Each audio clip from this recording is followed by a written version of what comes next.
Working a Career-driven success, coaching and consulting. This is part 3 of my 7-part video series on our mind's higher faculties. In this video we're going over perception. First of all, I want to tell you a little story that's really going to start getting you thinking. Let's imagine you've had a long day at work and you're on your way home.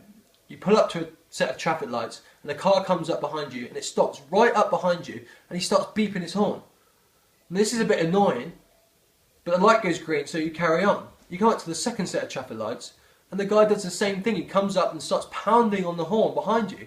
Now you're getting a bit aggravated. And you're going to go out and see what this guy's problem is, but the light goes green so you just carry on. You get to the third set of traffic lights and the guy comes up behind you again, and this time he's flashing his lights and beeping his horn. And now you're really angry, so you get out of the car, you walk over there, going to see what this guy's problem is. Just before you get to the car, he rolls down the window, he sticks his head out and says, "I'm really sorry mate, my son's in the back, he's having a seizure and I really need to get him to the hospital." You see, what just happened there was your perception about that situation had completely changed.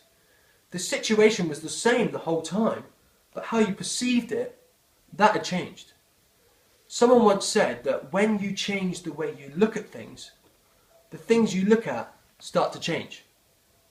You see, when you look at something around you in your world, it's not actually what you're looking at. You're not actually looking at reality. When you watch this video, when you're looking at this screen, you're not actually looking in reality. What you're seeing is your brain's interpretation of the light that's coming into your eyes. And you're seeing that on the screen of your mind. Now, let's just set an example. There's two people that look at something in a completely different way. When you heard that story a minute ago, you might have thought of something about that, you might have perceived that completely different to what someone else has. Now, for example, let's take one guy who looks at an old rundown industrial unit, or an industrial estate, and he sees that, and he sees it for that exactly what it is. And there's gangs that hang out there, and he sees it as a dangerous place, and he decides just to stay away from that. But another person, he looks at that, and he sees it as an amazing real estate opportunity, as a development project. Do you see the difference there? The Wright brothers, the first people to ever successfully fly a manned and powered flight aircraft, their first flight was for 14 seconds. Now you see, someone might have said, yeah, they might have got up there, they might have flown, but they only flew for 14 seconds. But what they said was, not only did we get up there, but we stayed up there for 14 seconds. Do you see the difference in perception? Do you see the difference in attitude there? I want you to ask yourself a question. Do you know the difference between reacting and responding? And the best answer I've ever heard is that you react by habit, but to respond, you must think. Okay, when you react to something, you're acting in a really animalistic way.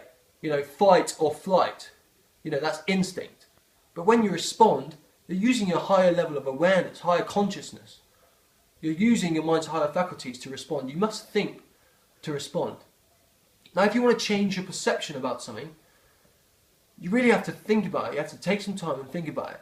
But sometimes it's very hard to change your perception because you're so locked into a paradigm, a way of thinking, a system of beliefs, and how you look at the world.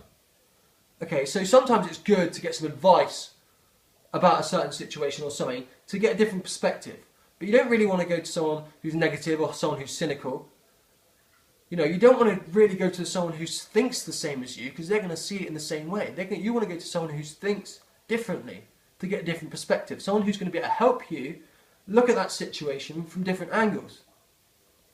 Or maybe you want to get a good book on it.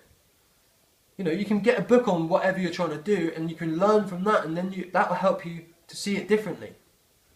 Okay? So you can see the good in things. You can look for the good. You can use your perception and look for the good in things.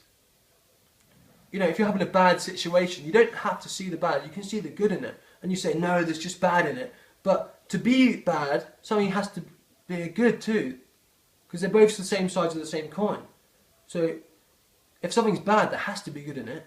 Napoleon Hill once said, every failure holds the seed of an equivalent success or a greater success. I want you to remember that. Every failure holds the seed of an equivalent or greater success. So every time you're having a bad time, you can look for the good. You can find the good in that. Okay? If you want to change your perception, you've got to recondition your mind. You've got to change your paradigm. You want to listen to some different people. Listen to some good stuff. Get around people that want you to win. Not that want you to win in their way. Want you to win in your way. Want you to do what you want to do, not what they want to do. Get around people like that. Spend some time with people like that.